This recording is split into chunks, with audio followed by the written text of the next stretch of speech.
प्रमुख पाहुणे तसेच इथं उपस्थित माझ्या जिवंत आणि ज्वलंत इंडियाच्या मित्रांनो, तुम्हा सर्वांना माझा नमस्कार.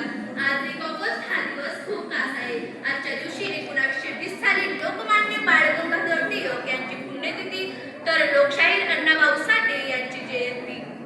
स्वराज्याचा मंत्र दिला टिळकांनी, समतेचा संदेश दिला अण्णाभाऊंनी. आव्हाने कितीही आली तरी घाबरू नका, कर्तव्य करा आणि जबाबदारी निभवा. कर्तव्य करा आणि जबाबदारी निभवा. हेच आहे आजच्या युवकांनी. एकाने आपल्याला स्वराज्याचा मंत्र दिला तर दुसऱ्याने आपल्याला समतेचा संदेश दिला. एकाने आपल्याला स्वराज्याचा मंत्र दिला तर दुसऱ्याने आपल्याला समतेचा संदेश दिला. आज त्यांच्या स्मृतीस वंदन करून मी माझ्या भाषणास सुरुवात करते. मग आपली कर्तव्य काय बरं? टिळक आणि अण्णाभाऊ काय सांगतात? तर टिळक म्हणायचे, कर्म ही जी पूजा आहे म्हणजे मेहनत करा. कर्म ही जी पूजा आहे म्हणजे मेहनत करा. म्हणून आपले कर्तव्य आहे शिक्षण घेणे, शिस्त पाळणे आणि देशाविषयी देशप्रेम बाळगणे. तर लोकशाहीर अण्णाभाऊ साठे काय सांगतात बरं? लोकशाहीर अण्णाभाऊ साठे सांगतात, माणसाने माणसाशी माणसासारखे वागावे. माणसाने माणसाशी माणसासारखे वागावे. म्हणून आपले कर्तव्य आहे भेदभाव न करणे, अन्यायाविरुद्ध लढणे आणि सर्वांना मदत करणे. हेच आपले कर्तव्य आहे. आजचा काळ हा संधीचा आहे, त्याचबरोबर आव्हानाचाही आहे. स्पर्धा खूप वाढली आहे. शिक्षण घेणं, करिअर निवडणं हे मात्र मोठं आव्हान आहे. याशिवाय सोशल मीडिया, मोबाईलचं व्यसन, चुकीच्या सवयी आणि मानसिक ताण हेही आपल्या समोर आहे. आणि माहितीचा महापूरही आपल्या समोर आहे. पण या माहितीच्या महापुरातून आपल्याला योग्य काय निवडायचं आहे बरं? हे ठरवणं मात्र कठीण झालंय.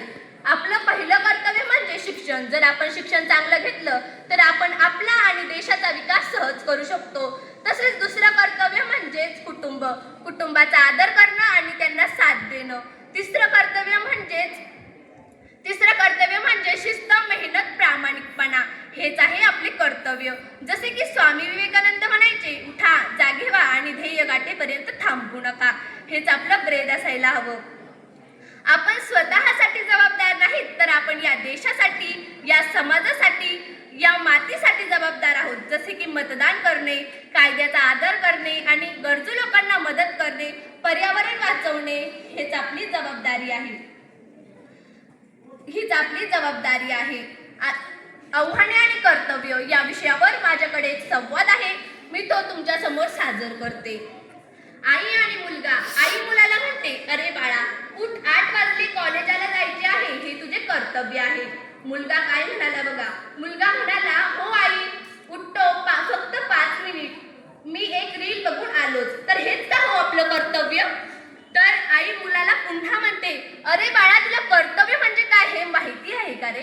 मुलगा आईला काय म्हणतो बघा. मुलगा आईला म्हणतो, हो आई, माहिती आहे ना. अगं आई, कर्तव्य म्हणजे सकाळी उठणे, आईला गुड मॉर्निंग म्हणणे आणि परत झोपणे. हेच तर असतं कर्तव्य. तर हेच असतं का हो आपलं कर्तव्य? तर नाही.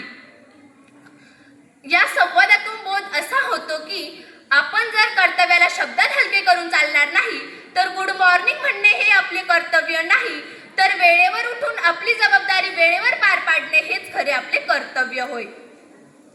टिळक आणि कर्तव्याची शिकवण. टिळक म्हणायचे, कर्तव्याशिवाय हक्क मागू नये.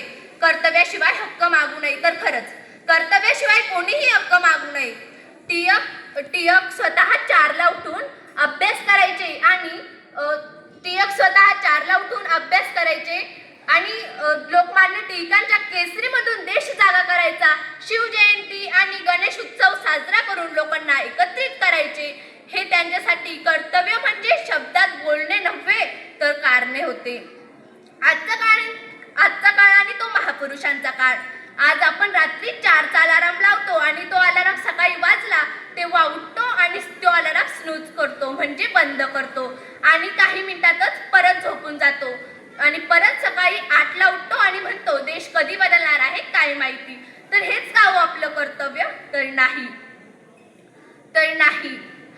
टिळक स्वतः 4ला उठून देश बदलत होते आणि आपण 4ला उठून रील बदलतो. हेच का हो आपलं कर्तव्य?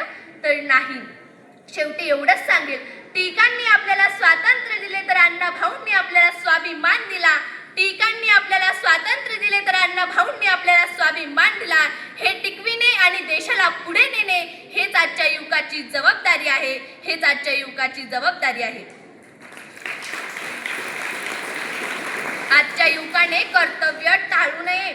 जसे की लहान कृतीनेच मोठी शिस्त लागते.